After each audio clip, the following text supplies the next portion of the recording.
I feel like I need a intro song. Oh shit me.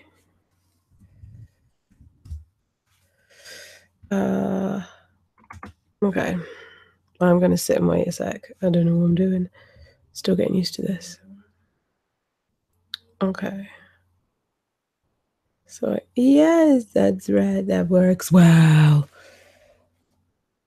Okay, let me just sort this out. Give me a sec to sort this out. Okay. Share it. I'm going to share it on Twitter. What accent is that? Jesus. Hey, Mama Bethswell, good morning. What time is it where you are? Jeez, I can't even type. I'm seriously.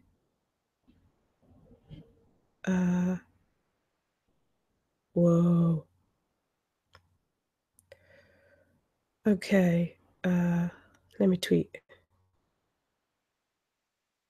Tweet. Okay. Oh, I'm getting comments coming in somewhere else. Oh, thank you, Soulfly. Mama Bethswell, it's not quite 9 a.m. Oh my goodness. It's just coming up for 2 p.m. here, and I am expecting visitors, and I'm hoping they don't come until after I've collected Oliver from school, because reasons. I can't be bothered. I've got to get dressed. I did get dressed. I had this discussion earlier. I'm in my in clothes. I have out clothes. I have in clothes. When I come home, I get changed again and put my chill stuff on. Stuff that I don't mind if it gets dirty, or I don't mind if it gets ruined. Okay.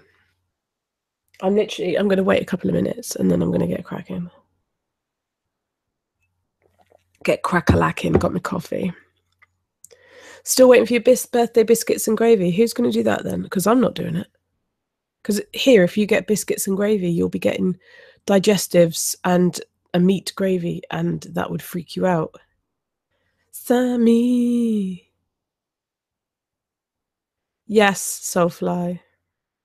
And Mama Beth's World, exactly. Loungewear, darling. It's loungewear. That's how you make yourself feel better. When someone goes, oh my God, are you still in your pajamas? I go, no, you imbecile. I'm in my loungewear. Yeah, that's what you do. Oh, he's home with it. Woo, yay. Woo, do the dance. Yeah, you're so right. Bad bug. How you doing? What's the crack-a-lacking? We're talking about, and this is just something I've seen on Twitter, and I'm not involved in what's gone on, but I've seen tweets, and it kind of made me think about dealing with chronic pain. And I saw something about chronic pain earlier, and I guess I just felt the need to air my point of view. I guess I have a right, don't I? So, or a disease that needs ointment. I love that word, ointment. My wrench holder. Oh, is it? Tried to dox you. Never mind, eh? We're having drama. Drama already. Didn't take long, does it? Okay, bye. So, chronic pain. Where was I?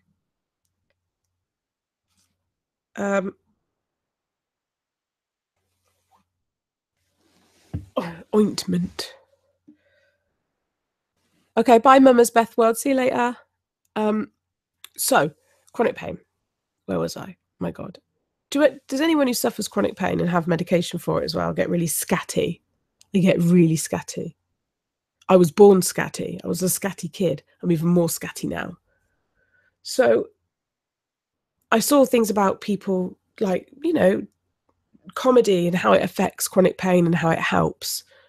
And I was sat back and thought about it, and I thought, oh my God, if I hadn't laughed and done comedic parodies, been involved in comedic collaborations, or watched comedy channels, I don't think I would have got through the last 12 months.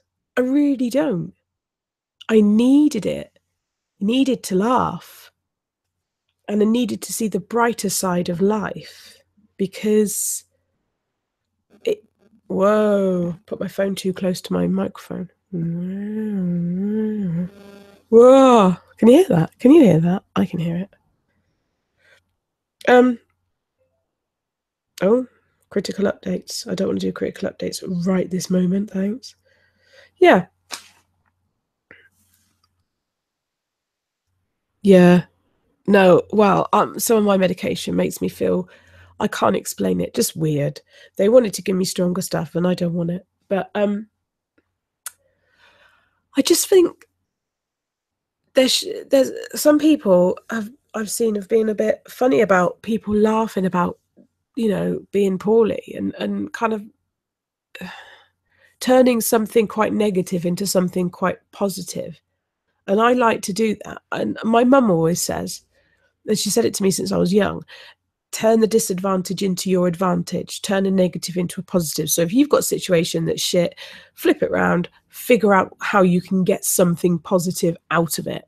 So if you suffer chronic pain and it affects your ability to go out and work, maybe it gives you an opportunity to learn a new skill based at home, or take on something. Yeah, dignity, what is that? I know, exactly. When you've had kids, you lose all dignity. I mean, when they're looking up your vagina with a caving torch, you kind of get perspective that really there is no dignity anymore. Nope, none. I think without the ability to laugh at your illness as well, I think people being mean, like downright nasty to you, is wrong. But I laugh about myself, and my family laugh at me. My mum is blind, and we all laugh with her and at her, and we all have jokes. There's it's okay.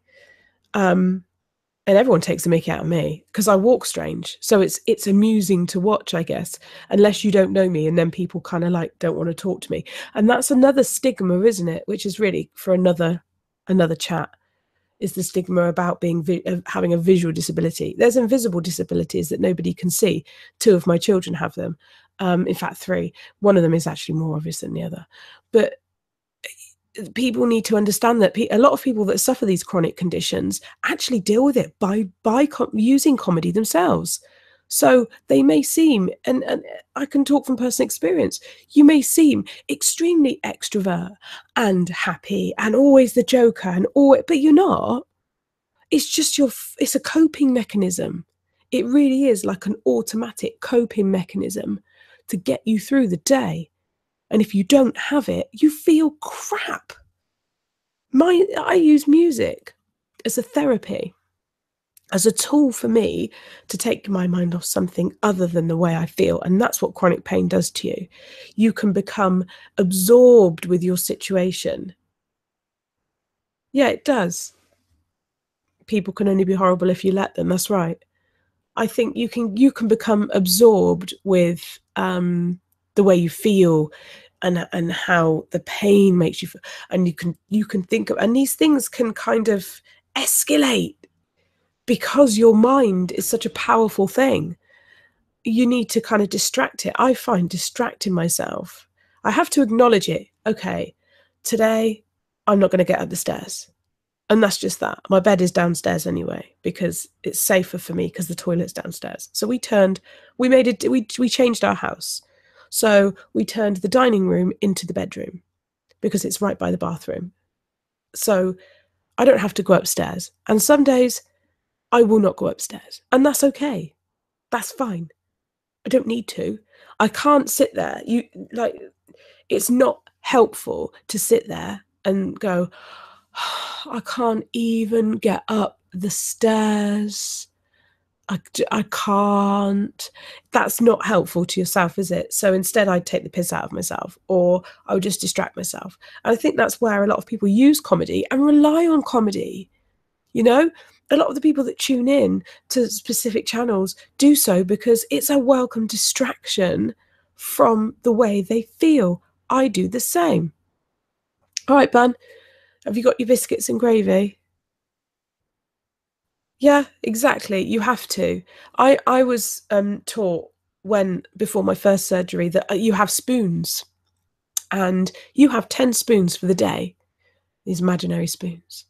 And each activity uses a certain amount of spoons. You have to decide what you prioritize. So if you've got the choice between walking to the shop and driving to the shop, walking to the shop will make you feel like you've achieved something. However, on your pain scale, you're going to use 2 spoons. It's not worth it, is it? It's not worth it. So instead, I get in the car and take the piss out of the fact that I haven't walked and just laugh at myself. And I'm sure there are I'm sure there are people that refuse to laugh and just want to be miserable. And that's okay. That's up to them. They don't need to affect everyone else, though, and try and stop them being fun and having a laugh. And, and I've seen the old fibromyalgia thing. I thought it was quite funny. I have loads of jokes with my husband and my family about loads of disorders. We all joke between us because it keeps us happy. Like, I take the mickey out of myself. I didn't see it as offensive at all. I saw it as,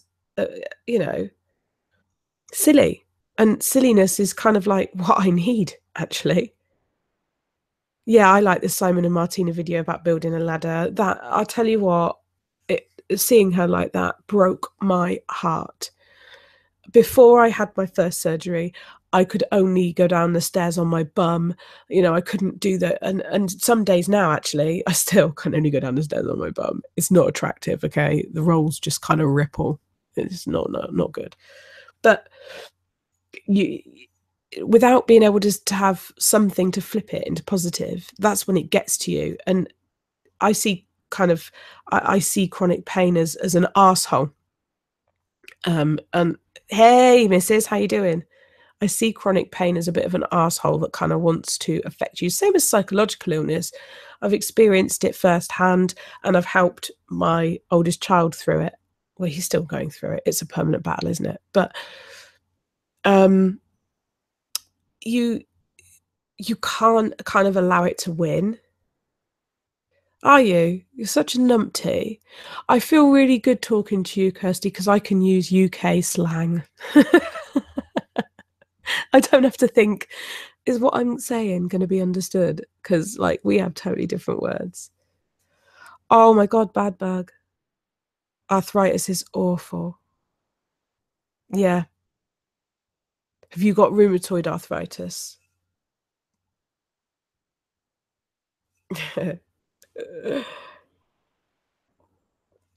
Arthritis is horrible. I've got it in a few places in my body. There are different types, though. Rheumatoid arthritis is a systemic thing, which can affect every aspect of your life, really. I mean, my mother-in-law has it. My mother had juvenile rheumatoid arthritis, and it decided this. I always envisage them as a thing, as like an evil thing that you have to beat. I don't know why. It helps me feel, empowered. My mum had rheumatoid arthritis as a child, juvenile rheumatoid arthritis. They used to call it Still's disease and all sorts of things. And and it affected her eyes, and she's now blind. And she's now, I know for a fact, on her symptoms, got osteoarthritis. Oh, you see, it's always the limbs that you need, isn't it?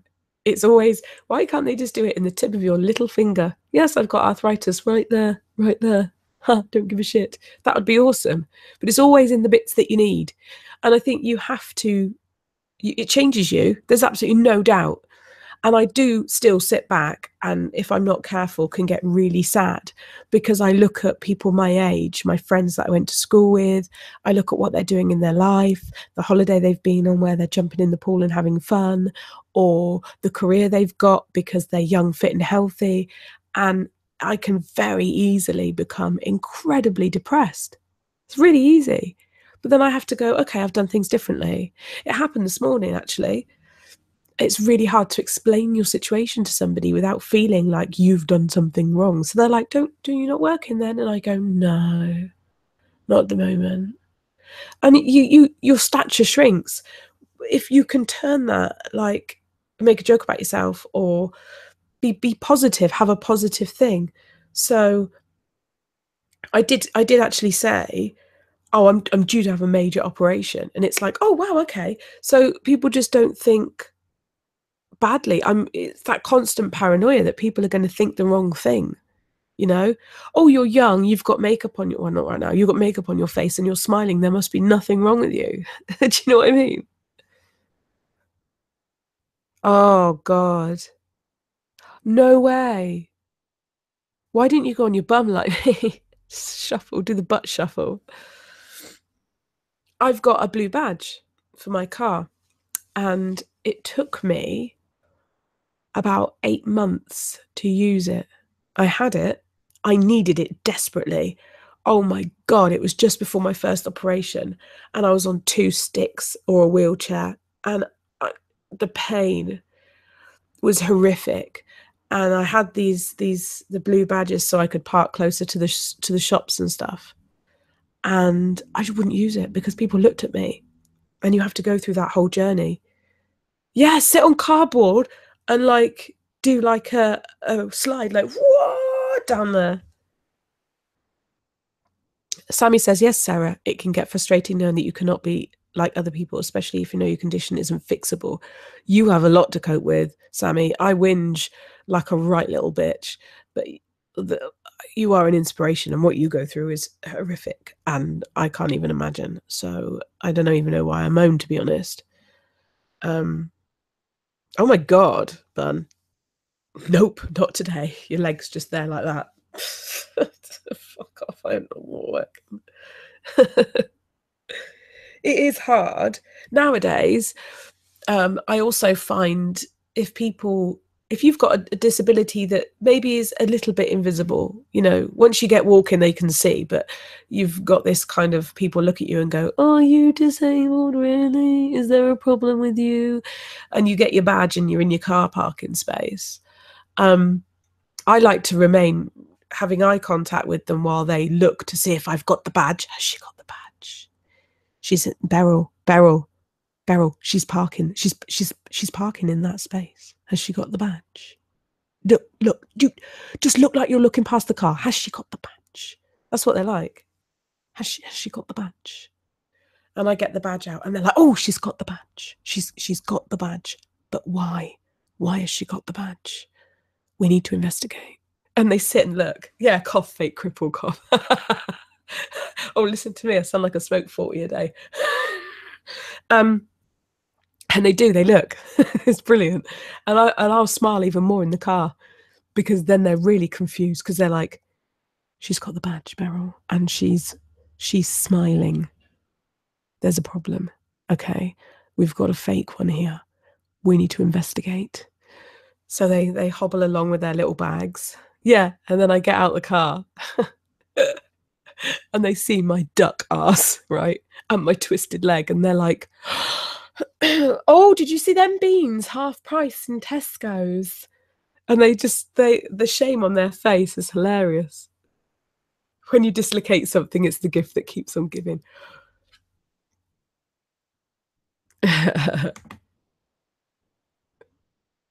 So that's quite funny.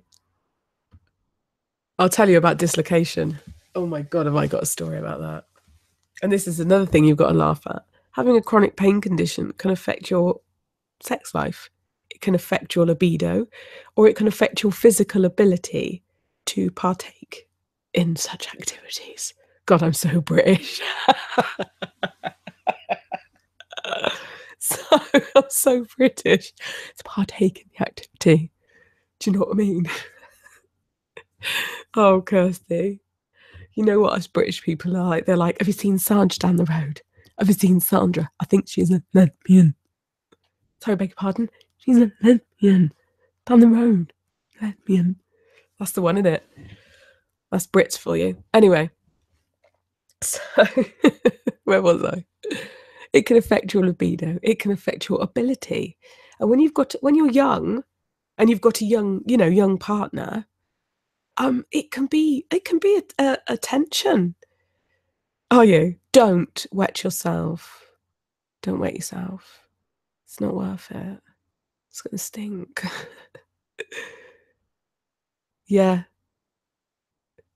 Oh my God, bad bug. I remember you telling me about your wife and you when you went to investigate the possibility of the support, financial support and stuff like that. And they said you had to wait because her condition isn't yet permanent because she hadn't lost her leg for 3 months. And you were like, it's not going to grow back, is it, knobhead? Just saying. Do you know what I mean? And I sort of had something similar because they were like, is your condition... Oh, Bun, what have you said? Let me see. Yes, that's what I'm going to talk about. You got it. Now, Kirsty's like, what? What is this? Okay. There's a couple of times, actually, but this is the funniest one. Mr. B and I was trying my best to be a good wife and deliver my services. And I don't know how to speak. I'm so fucking British.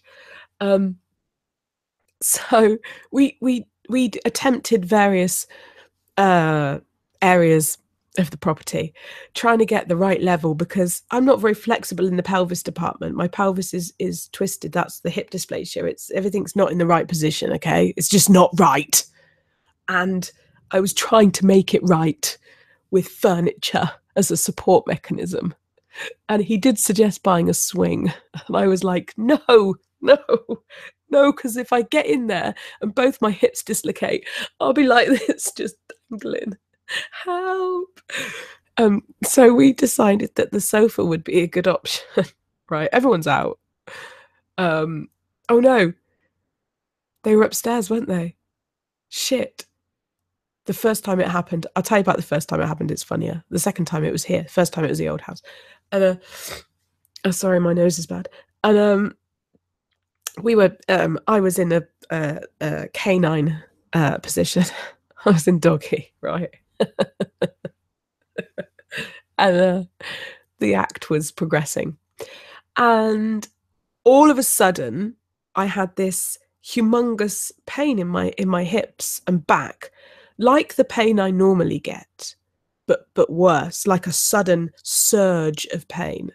And I'm like, stop, just stop. And he's going, what's the matter, love? And I'm stuck. And he kind of looked at me, was like, you what? I said, I'm stuck.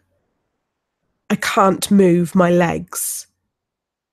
So he like leant over as if he was going to try and help me. And I'm like, don't touch me. I can't move my legs. Both my hips had simultaneously locked because my sockets aren't, this was before my first hip replacement, my sockets aren't correctly formed. And I had the osteoarthritis, so I had no cushioning. So I'm there in doggy position. My husband's there, butt naked. And we're in the lounge, and I've got to hanging off kind of on the floor sofa type situation with both my legs bent, legs akimbo kind of thing. And I can't get my hips to go back in. I cannot get up. I can't move my legs and I can't move my body because everything's coming from the hip, isn't it? And everything was stuck. The pain was horrific. He's going, what can I do? Tell me what I can do. Tell me what I need to do. What do I need to do to help you? And I'm like, just leave me alone. Just leave me here. It'll be okay. I'll be all right in a minute. And nothing's getting sorted. And I'm trying to move them in. One of the kids comes downstairs. Mummy, what are you doing? And we heard the footsteps. So we were like, quick, just like pass me something. Pass me a dressing gown. Put something. So it didn't look completely bad. Like he wasn't like, you know, it was like, Mummy, what are you doing? And we had to think on our feet like instantly. So I came out with, and this is the best one ever. Oh, darling, Mummy spilled orange juice down Daddy's legs and on the floor. And when I bent down to clean it up, Mummy's legs went and Daddy's trying to help me up, hence the positioning. I was stuck there. Both my hips were fucked. And eventually I clicked them back in. Like, I can't even explain what I did. It was like some exorcist contortionist kind of movement, like, and I just felt them. There was no like loud noise. I just felt them kind of get back to where they were, and I had a big pain. And when I went to see the surgeon, I actually said to him, "Is that normal?" And he was like, "Oh yeah." So now I have to be really careful because it damn hurts. And my right leg's all right, but my left one gets stuck. It's no good. I can't do it. Oh, what am I missing? Have I missed loads of chat? I have. I'm sorry. I've missed loads of chat. Canine position. I'm using that. No way. Sammy says, well, this rivals the time I got my foot caught in the spring of an old couch in nothing but panties and had to call the fire department. No. No. I've never had, I mean, the worst one was, and the bad bug, unintentionally the other day while on her own, her leg fell off after getting out of the car. She just laughed and put it back on and carried it into the shop. Yes. I'd be lifting it up. Whoa, got the leg. Whoa, shoving it back on. I've tripped myself up the other day in the shop with my own walking stick. I did that. I was like shopping, and when I put my stick down, I must have, instead of putting it straight down, I must have just tilted it, and I went boom, straight over my own stick. Can you imagine? Yeah. Hey, babe. I love this microphone. Hey, baby. Do you fancy the canine? Do you want a bit of canine? I know. Can you imagine? We all need to get together. Bad bug with his arthritis, his wife waving his leg, me tripping over my stick, Sammy getting her foot sore. Did I fall on the floor? I kind of self-corrected. Andrew was there. So I kind of put it in front of me. Like it went in front of me and I went, ugh, like that. I didn't fall flat on my face like and injure myself. But it was a momentary lapse in concentration that could have ended up with me immersed in a kind of baked bean display thing, like with my head just stuck in all the baked beans or something like that. I can imagine it now. If it was me, I'd fall into something that's really collapsible and it all goes all over the floor. How on earth did you get in that position? Sammy, do I need to know? Or is that like confidential? So I've achieved absolutely shit all today, apart from setting this up and writing some music, and that's it. Oh no, I'm lying. I did go and do some paperwork this morning, so I have achieved something. Ish. If you wear a dog onesie, do you have to make a hole for the pee-pee bit? Just asking.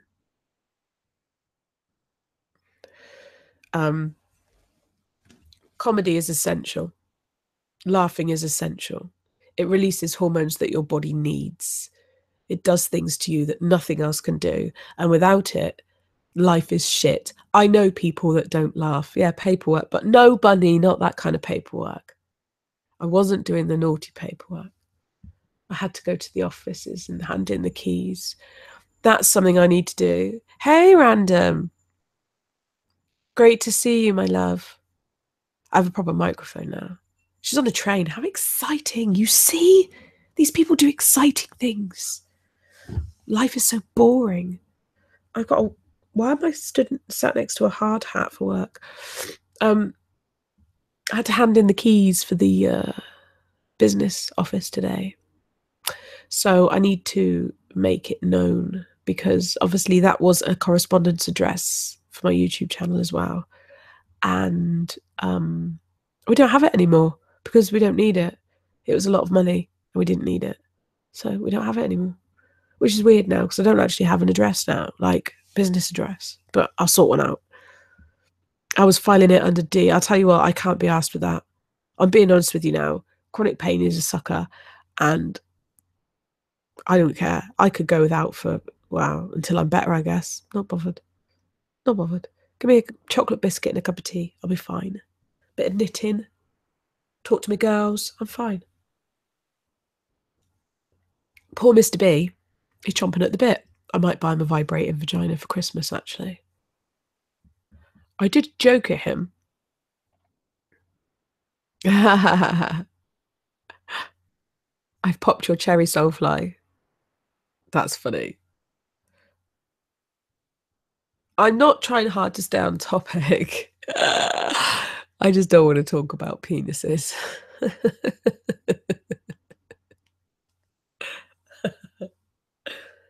Oh my God.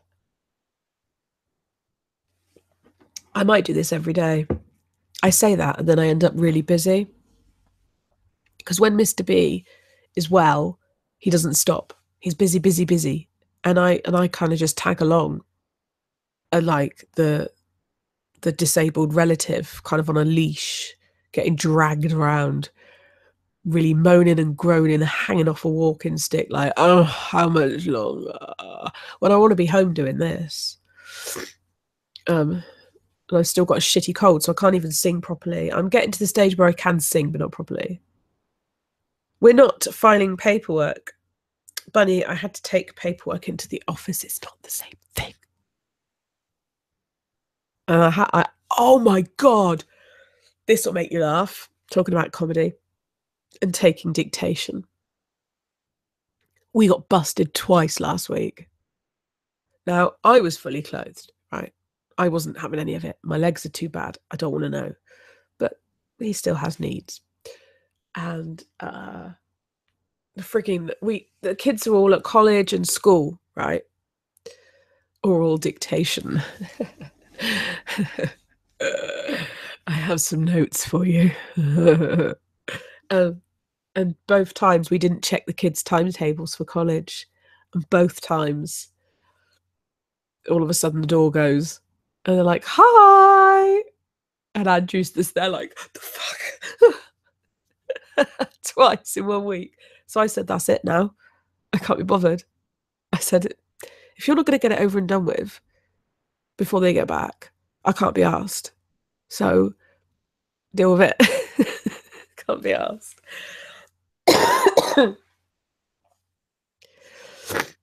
No, honestly, I get taken everywhere Soulfly. I don't even want to go. The only fun place I like to go to is B&Q because they've got the wheelchairs where you can push yourself, and then I can start doing donuts and stuff around the shop. It's the only place I really enjoy going now. If I can get up to Mischief, it's a bit more fun. Because, I mean, I know my American friends that are like, you're so tame and you're so sweet. But in British standards, Kirsty or Tay, I'm not like, I'm gobby is what I am, and stupid. I'm not your typical mum, and I'm not your typical 35-year-old mum. Life's too short, honestly, to be like stuck up your own ass because you don't want to appear to have any emotional response to anything. Life's too short. So I'm a stupid extrovert and I get into trouble. I mean, the kids just are so cheeky. They play the bogey game. You've ever played the bogey game when you're out? When you go, bogeys, as loud as you can in the shop. We do that. I hate it, though. Hate it. Another thing I hate is when Mr. B does that thing where he talks about how crap the shop is right next to the manager, and I'm like, oh, dying inside.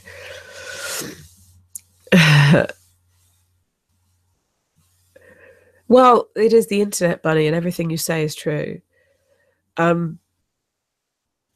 Yeah, no, I think Kirsty would agree with me that when you go to the school playground, which I don't actually go into anymore, I sorted that out because I couldn't hack it.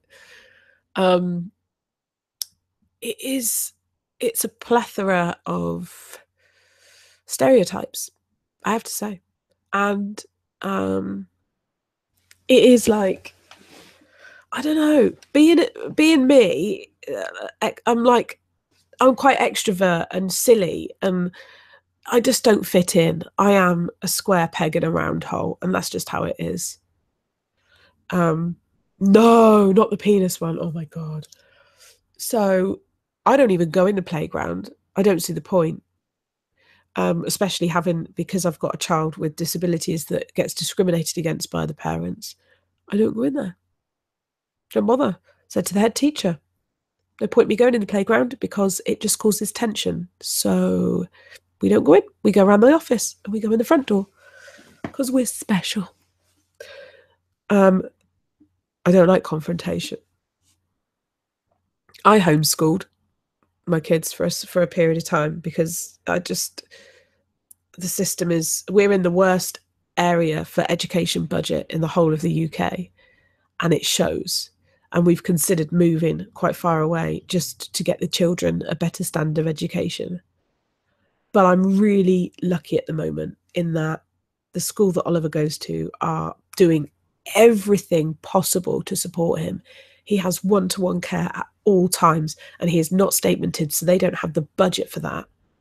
And they're doing it. So it's working well. They understand him. So unless there's a problem, I won't move because I don't want to cause him more distress. He doesn't do change. The older ones have really suffered at their previous schools, and we're still picking up the pieces from that. But it is what it is. We just, try and help them.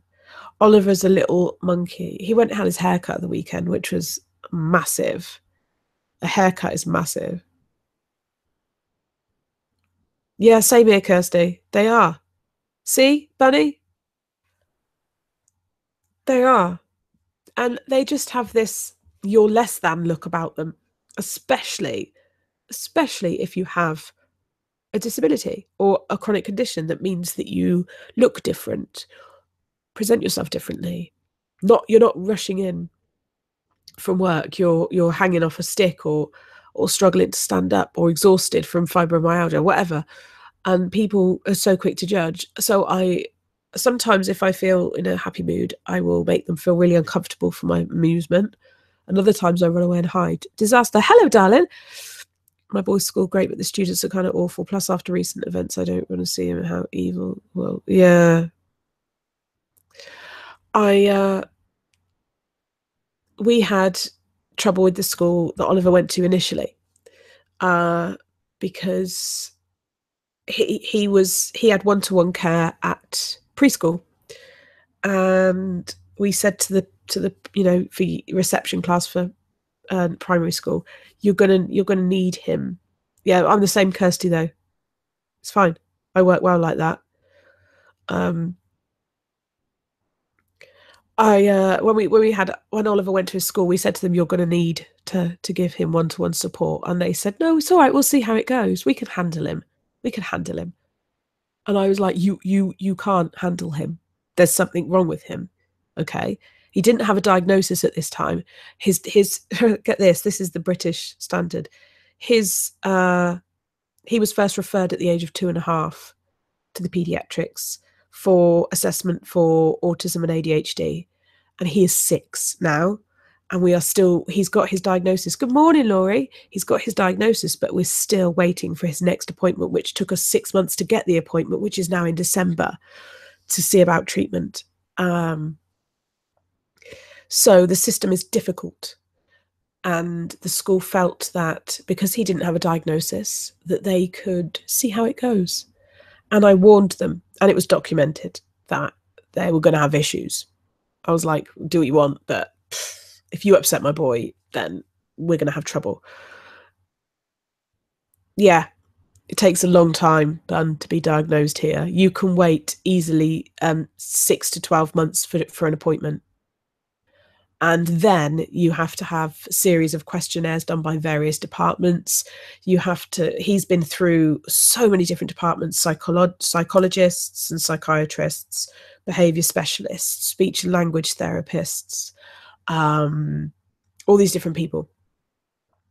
And it's an awful thing, actually, for the kids to go through, because if they have these disorders, the last thing, that's quick. I think it might depend on the area then, because it took us, the paperwork started at the age of 2.5, but we had to go through all these different departments, and each department had a waiting list, and that's the problem we had. But then he got his diagnosis earlier in the year. So it was 2.5, it's 3, 4. Yeah, it was about 3 years. But the next step, when they did his diagnosis, I haven't washed my hair. It's feeling nasty. That's why I keep touching it, because it's gross. It's grossing me out, and I'm paranoid about it. When he got his diagnosis, they said, right, okay, he's got severe ADHD and some ASD traits. He was 5 at the time, and they said, I know he's only 5, but and we don't normally medicate until children are 7, but we'd like to look at the possibility of medication. Are you okay with that? And I just went, I don't know, okay, whatever. So I had to then wait for another thing.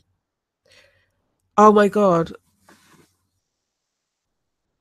I saw the Vegas thing. Yeah. Actually, Kirsty, thinking about it, right?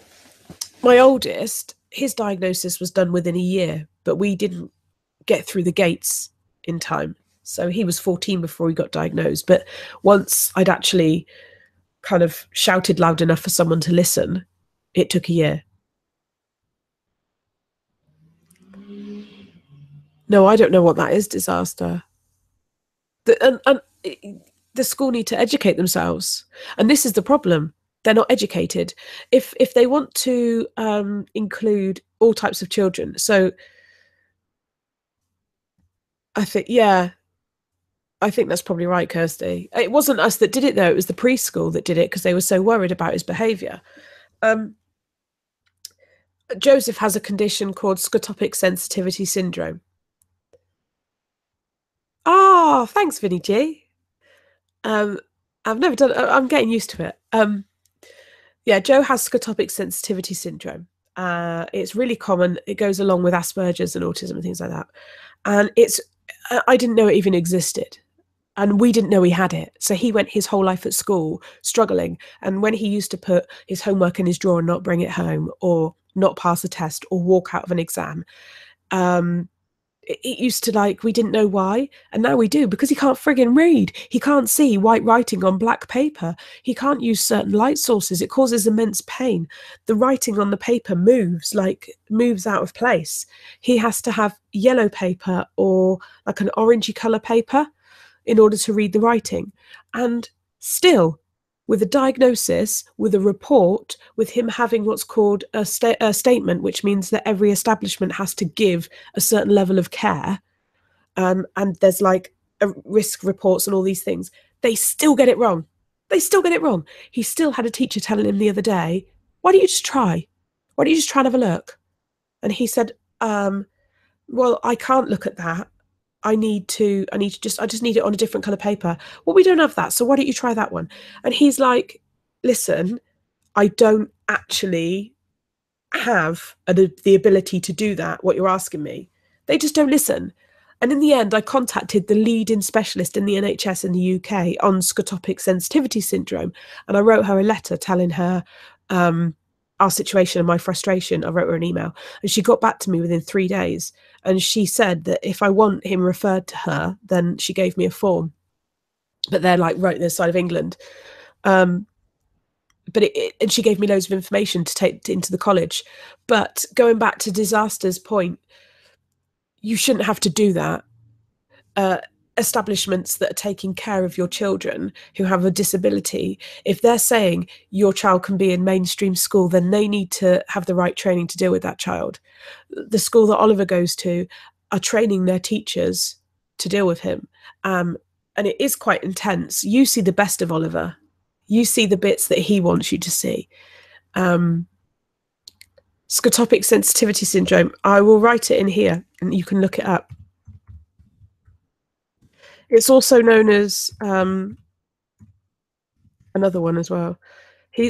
Joe's got the extreme. There you go. Joe's got the extreme, the really serious. I think she said it was a severe hypersensitivity. Yes, exactly. Disaster. They just need time, don't they? Time and patience and love. And if you're caring for those children, if those children are in your care, then you need to educate yourself as to how you can best take care of them. Before I was like this with my legs, I worked with a group where we were teaching children of various abilities, with various disabilities or abilities. And we were working in performing arts. And it wasn't a matter of, I want you all to stand in a line and I'm going to choreograph a routine and you're going to perfectly execute that routine. Hey, Karate Joe. It was an opportunity for these children to be confident and to feel that they can pick up a microphone and speak, to feel that they can sing their heart out and it doesn't matter. And these were children who had anxiety problems, who had been in awful situations, or who had ADHD or autism or Down syndrome or anything that restricted them. and that restricted their confidence. And it was our job to educate ourselves. Let me just read this. Disaster said he's a wonderful kid who is facing major surgery. It pisses me off. Even his therapist said medication in his case was not needed. It's heartbreaking. And I get, whoa, I get really emotional. Oh, Vinny G. Right. May I ask, Sarah, what are your experiences in life, such as profession? I only ask because you seem very articulate and educated. I am. I chose to be a mum, but I used to work for the Magistrates Court Service as a warrant officer, and I did legal administration. And then I spent a lot of time as a mum and studying, and I wanted to be a nurse. That's what I wanted to do. And I got my place at uni and I started, and then my condition with my hips became more apparent and I couldn't walk long enough to do a shift. I couldn't stand on my feet.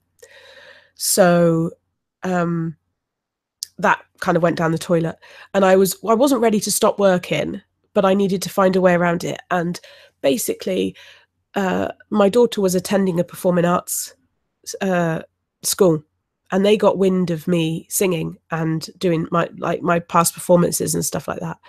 And they asked me to work with them. And initially I refused because Oliver had just been born. But then after he was born, I went and had a chat with them. They asked me to come in for a chat, and they offered me a really good job.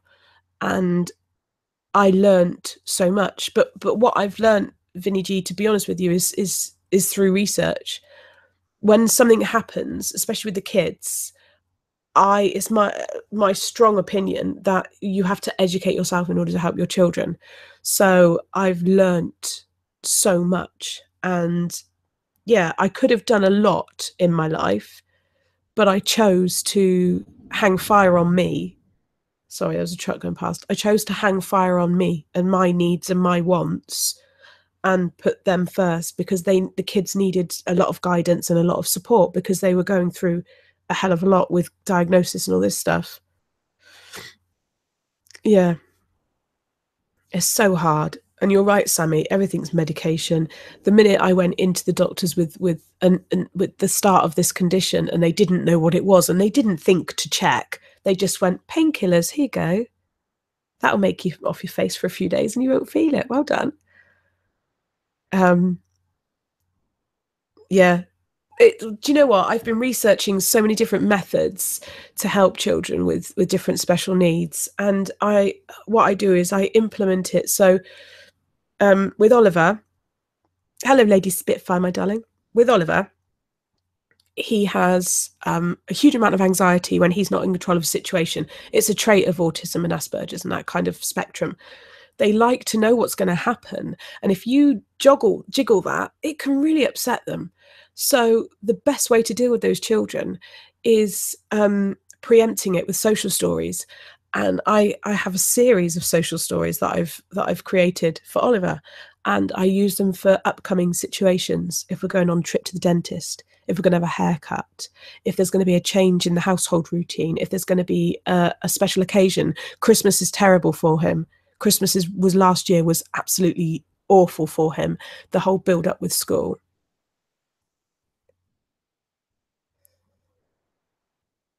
Oh, Vinny G, you're awesome. Yeah, it's just a lot of it's education. It's just learning, isn't it? You can be who you want to be. I don't have an amazing career. My career is my family, and that's what I decided to do. But once my leg's better, my aim is to work with children with special education needs, informing proper systems for them and the support that they need. That's what I want to do. It's kind of become an obsession, a passion of mine. And I've already got a placement for volunteering to run a group for parents of children age 1 to 5 with various disabilities and disorders. I've already got that ready for when I'm better. I offered that the other day. So it's just something that's really close to home, isn't it? So I'd rather.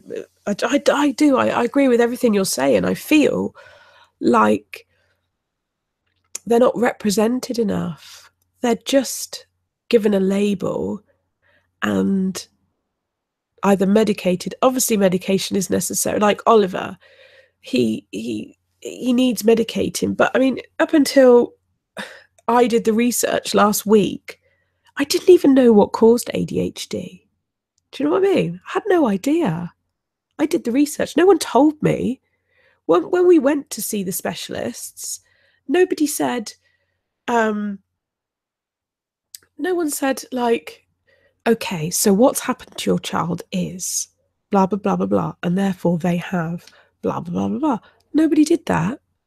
And I think that's vital. If it was a medical condition, you've got a bad stomach, they'd go, well, when you ate the cake or when you ate the steak, it was gone off, so you've got bad stomach.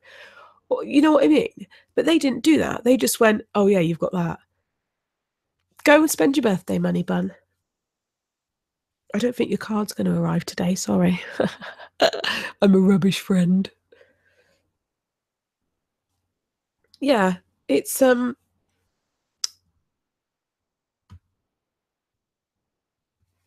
pharmaceutical medication. Yeah, well, in the UK, if we're talking, I don't know. Do you know what, Vinny G? I've spoken about so many different bloody things. I don't even know. Medication for ADHD and stuff like that. Yes, I was talking about.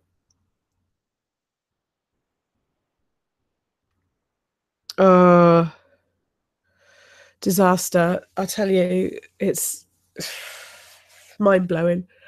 Yeah, there's different things. Like for me personally, in my journey with chronic pain, I was medicated before diagnosis.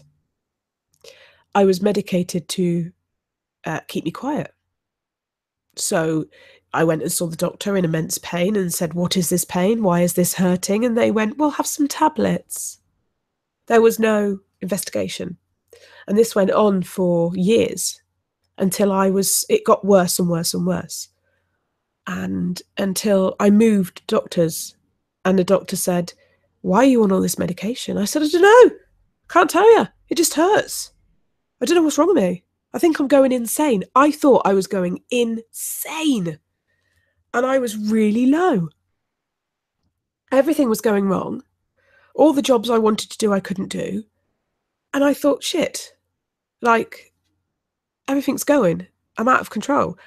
And when I moved to this doctor's, they sent me to see somebody else. And that this person said, we're going to give you the once over sort of thing. Yeah, go for it, Vinny G, because it is baffling. Because I was given tablets for years. And do you know what upset me? If they had diagnosed this years ago, I might not be needing a hip replacement right now. I might have been able to wait a few years because there's other interventions they can do before it gets this bad. And because it took so long to diagnose, in 25 days, I'm having my second hip replacement. So it's like, I wish they diagnosed it sooner. I kept pushing, but they would just take some different tablets. I mean, logically, handing somebody, offering, right, morphine when there's no diagnosis. I don't get it. That's a seriously strong painkiller. And I was offered that. I could have that if I wanted it. And I had no diagnosis at the time. Wow, Sammy. That's crazy. So they knew you'd fallen 9 meters.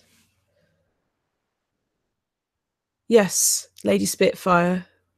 I know. And it's really common as well. It's really common.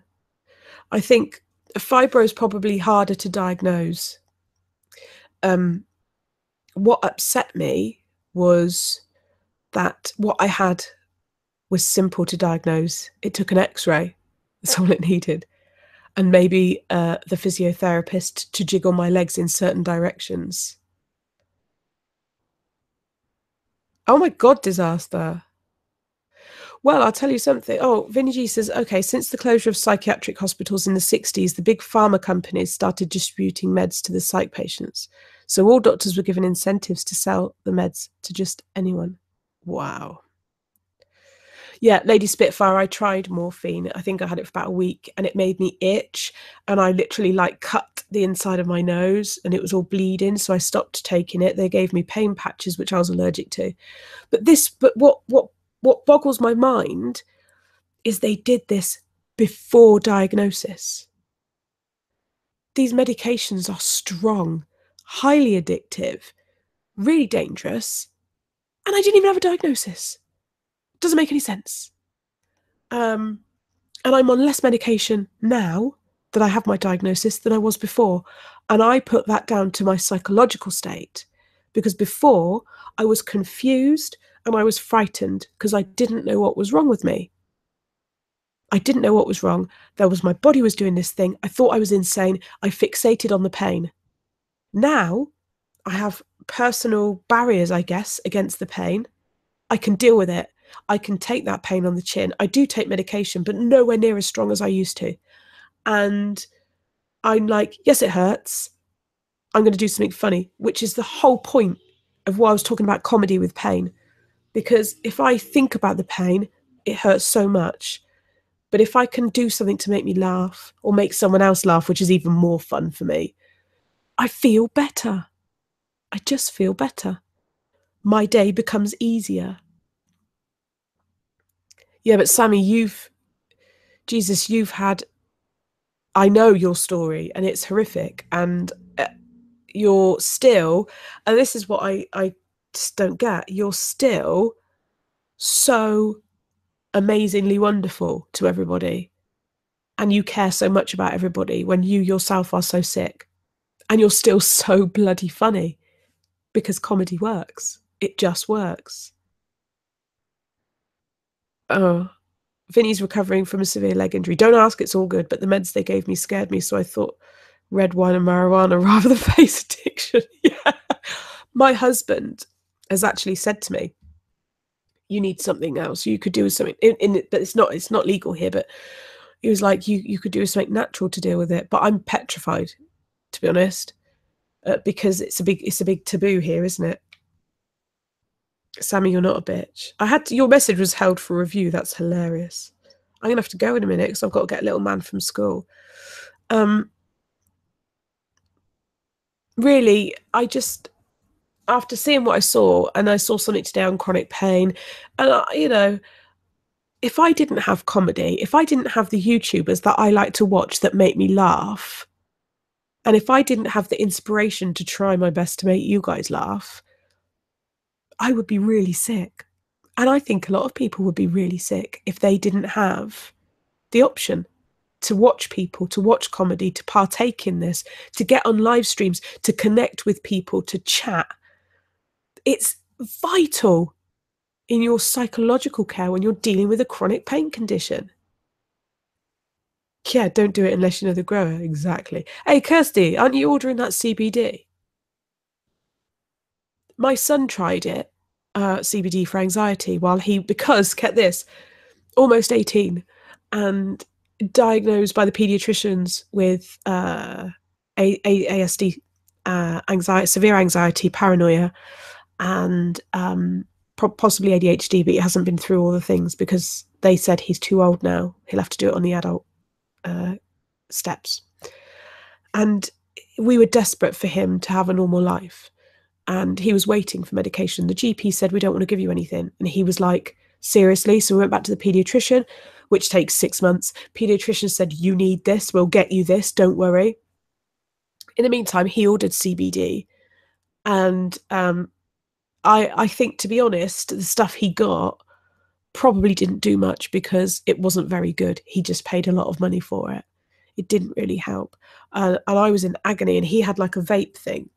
And I tried it, and to be honest, I didn't really notice much. I think I felt a little bit different, probably for a few minutes, and I think, judging by what I've seen with other people who use CBD, I think what he got was actually probably just shit. watered down and wasn't very good. That's what you want though, Vinny, isn't it? Maybe I should just break the law when I've had my surgery. I'm not going to do it. Don't worry. Don't go run into the police. Oh my God. So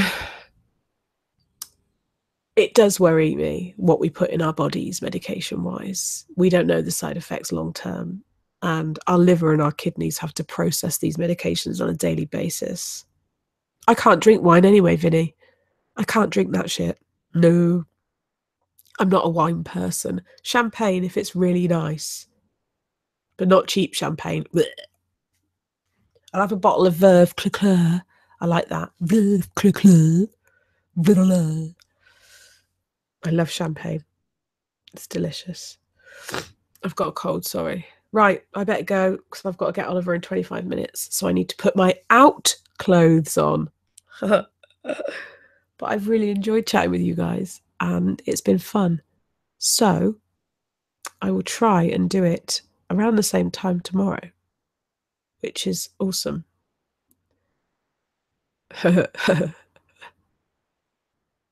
Oh, you guys have been, thank you so much for coming in. It's been really nice to talk to you all. Maybe you can pick a topic for tomorrow and tweet me or DM me and we'll have a chit chat because I kind of like these chit chats. Have a wonderful day, guys. I'm going to go and I'm going to get my little man and do some crazy stuff with Lego. I love Veuve Clicquot, Sammy. I just have to say, I love it. Right, love you all. Bye.